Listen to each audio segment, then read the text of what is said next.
அடுத்ததாக வந்து பார்த்திங்கன்னா ரசூலுல்லாஹ் எச்சரிச்சுட்டு போன ஒரு இதுன்னு பார்த்திங்கன்னா, இறப்பதற்கு 5 நாட்களுக்கு முன் 5 நாளுக்கு முன்னாடி நபி ஸல்லல்லாஹு அலைஹி வஸல்லம் சொன்ன ஒரு உபதேசம் இது.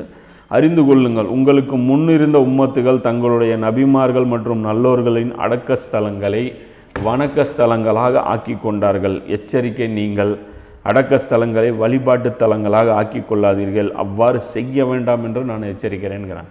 இன்றைக்கி வந்து கபரு ஜியாரத்துங்கிற பேர்லேயும், நல்லடியார்களை கண்ணியப்படுத்துகிறோங்கிற பேர்லேயும், நல்லடியார்களை வந்து அவர்களுடைய சிறப்புகளை வந்து நம்ம சொல்கிறோம். இஸ்லாத்தின் மேலே எங்களுக்கு பயங்கரமான பற்று வந்துருச்சு, நாங்கள் இஸ்லாத்துக்காக மிகப்பெரிய தியாகத்தை பண்ண போகிறோம் அப்படிங்கிற பேரில் அடிக்கிற கூத்து இருக்குது பாருங்கள். சுப்ஹானல்லாஹ்.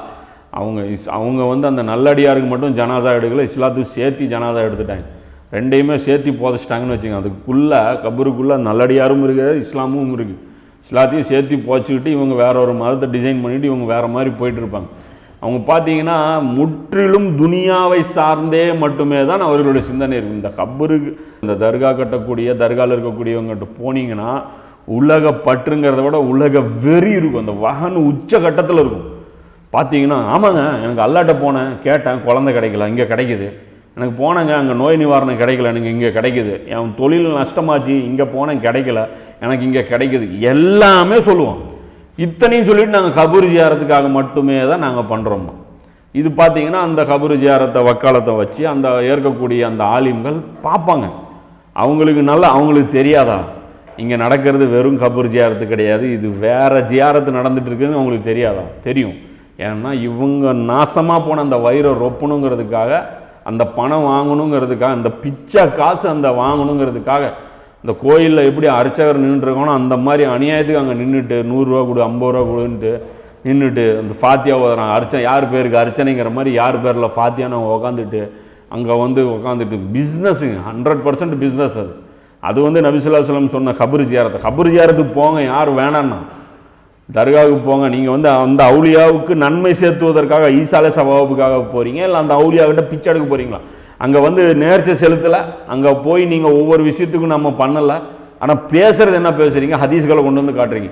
கபூர் இவ்வளோ இருக்கணுமா? ஆனால் கட்டிட்டு போங்க, 10 அடி கூட கட்டிட்டு போங்க, ஒன்றும் பிரச்சனை இல்லை. அங்கே என்ன பண்ணுறீங்க? அங்கே போயிட்டு 10 அடி கட்டுங்க, 100 அடி கட்டுங்க, என்னத்தையும் அது வார்த்தையை வச்சு விளையாடுறீங்களா? விளையாடிட்டு போங்க, ஒன்றும் பிரச்சனை இல்லை. குறைஞ்சபட்சம் செயல்களை பார்க்க மாட்டீங்களா? வந்து நில்லுங்களேன், கூட போய் நில்லுங்களேன், என்னன்னு காட்டுறோம் நாங்கள். எத்தனை பேர் பள்ளிவாசல் இருக்குது, எத்தனை பேர் 5 நேரம் தொழுகிறாங்க இருக்கிறவன்? பக்திக்காக வந்தானா இல்லை உலக வெறி பிடிச்சி வந்தானா? இங்கே வர்றவங்களாம் இஸ்லாமிய பக்திக்காக வந்தானா இல்லை உலக வெறி பிடிச்சி வர்றானா? உலக வெறி அப்படியாவது அடைஞ்சிடணும், யார் கையில் காலாவது பிடிச்சி ஏதாவது நம்ம அடைச்சிக்கணும், நமக்கு எப்படியாவது இந்த நியாமத்து துனியாவுடைய அந்த பாக்கியங்கள் நமக்கு கிடச்சிடணும்னு சொல்லிட்டு இவரை கரெக்ட் பண்ணலாமா, அவரை கரெக்ட் பண்ணலாமா, அடுத்து வேளாங்கண்ணிக்கும் போயிடலாம், நாகூருக்கு வர்றவன் அங்கேயும் போயிடலாம்.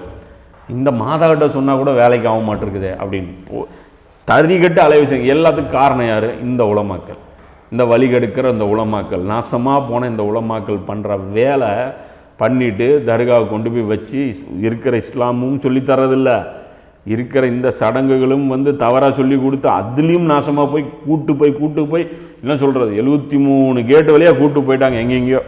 இன்றைக்கி அந்தளவுக்கு நாசமாக போயிட்டாங்க. இது நபி ஸல்லல்லாஹு அலைஹி வஸல்லம் அவர்கள் பயந்த ஒரு இது. இன்றைக்கி பாருங்கள், ரசூலுல்லாஹ் பயந்த மாதிரியே தொழுகை விட்டுட்டோம், ரசூலுல்லாஹ் பயந்த மாதிரியே உலகப்பற்று பிடிச்சிக்கிட்டோம், ரசூலுல்லாஹ் பயந்த மாதிரியே கபறுகளை பின்னாடி நம்ம ஓடிட்டோம். இது எல்லாமே வந்து நடந்துகிட்டு இருக்கு.